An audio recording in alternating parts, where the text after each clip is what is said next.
Let's see, what is in the news today? Oh, here's a good one. Canada's wireless costs continue to be the highest or among the highest in the world. Finnish report. Yeah, tell us something we don't already know. In a previous analysis of the Canadian cell phone market, Helsinki-based Rewheel put the blame squarely on Canada's lack of telecom competition. Okay, so we're going to get into this. I'm going to try and resist the urge to do nothing but a 10-minute rant video. But this might be a bit of a rant video because the Canadian telecom corporations deserve a little rant every once in a while. There's only really two major companies in Canada. There's Rogers and there is TELUS. Now, Rogers and TELUS own other companies as well. Like, they try to hide themselves. It's like they're hiding behind a mask, and then they rip it off and they say, haha, just kidding, it's us. Rogers, the people who ripped you off in your old plan, will convince you you're getting a better deal by going to another company that we still own. Let's see what our friends in Finland have to say about the beautiful world of Canadian cell phones. The report tracked more than 40 countries to find the minimum cost needed to acquire a 4G cell phone plan with at least 100 gigabytes of mobile data per month. Canada was by far the most expensive at around $144. Wow. The next most expensive country was South Africa at about $127. Well, South Africa is pretty geographically isolated. I mean, not to say that there's no African countries around it, but like it's at the southern tip of Africa. But in the case of Canada, we're neighbors with the United States. Like, the richest country on earth is just, like, our country is just above it. We are the hat on top of the United States. Oh, this is interesting. On the other side of the spectrum was Israel. They're a 4G cell phone plan with unlimited minutes and 100 gigs, that's so much data. 100 gigs of monthly data costs only about $10 Canadian per month. So that's about $8 US. Rewheel also noted that owning a Canadian cell phone is roughly 13 times more expensive than owning a French one. Yes, and this is where I learned about what a scam Canadian cell phones are. Back in 2014, when I moved to France, I lived in Paris for 6 months, and I had a phone on a company called Free Mobile. I mean, it wasn't free, but it was coming from Canada. It was basically free because I could get unlimited data, I believe, throughout the European Union. Like, not only in France, but they have these crazy agreements where you can use it in all of Europe, which is great because you're not like at risk of accidentally crossing the border and then getting a $1,000 bill by mistake, which occasionally happens to Canadians who live by the border or who travel across for a day and then forget to turn their data plan off. They get these huge astronomical bills. Yeah, it's just, anyway, that's not happening in Europe. At least it's not happening in France. Yeah, the only weird thing about Free Mobile was when I had to cancel my plan. You guys are going to think I'm lying, but this is true. When I had to cancel my plan, I had to write a letter, like actually a physical letter to Free Mobile, print out a letter and then mail it to them. Not even an email, like you have to mail them a letter. I wish I was making this up, but I'm not. It's either like, maybe there was an option to go to the Free Mobile like headquarters in Paris, but then it was really far away.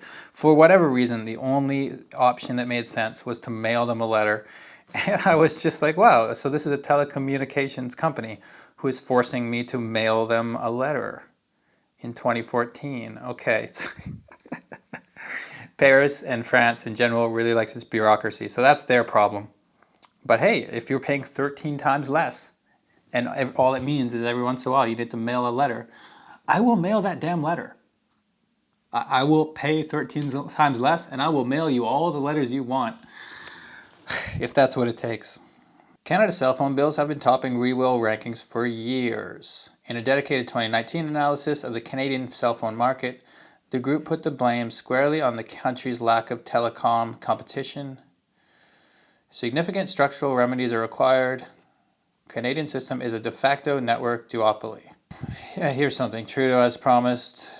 Trudeau has abandoned promise to lower cell phone bills. Yeah, so they've got the politicians in their back pockets. No one has the courage or the morals to actually stand up about this. The politicians will promise they're going to do something, but then the cell phone companies will say, oh, but Canada's too big of a country. We can't afford to update the infrastructure, which a lot of independent sources have proved that that is nonsense, and they're just doing what corporations do. They're making up whatever excuse they can to hold on to their profits. There's actually a nice website called Open Media.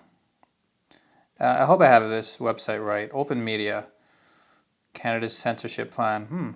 Not sure what that is about. Maybe a topic for another day.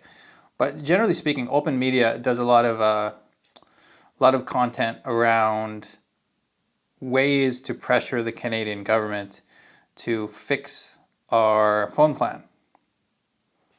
Yeah. See here, where the parties stand on cell phone affordability.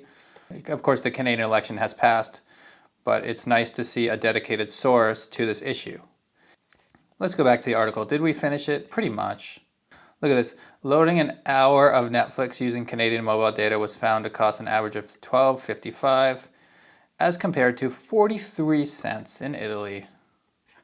I don't know. Like you could just throw a dart at a map and pick a country and it's going to be so much cheaper than Canada. It's like, yeah. Okay. Yeah, this is just depressing. I'm not even going to read any more of this. Yeah, it's really, and frankly, this isn't like if I sound like I'm not surprised at all, it's because I've been talking about this for years. I've been well aware of this issue since the first times I started traveling. It's just sad that, okay, not just traveling, but actually living in another country, right? Because someone who visits for a couple of weeks isn't getting a phone plan. But when you actually move somewhere else, then you realize, it's almost like, you know that metaphor where there's like if you put a frog in water and you slowly heat it up, the frog will stay there in that water until it boils to death. Whereas if you threw the frog in the boiling water, it would immediately jump out and the frog would be fine. We, the Canadian public, we are the ones boiling to death in the water of these overpriced phone plans. But once you are actually out of Canada, does that metaphor still work?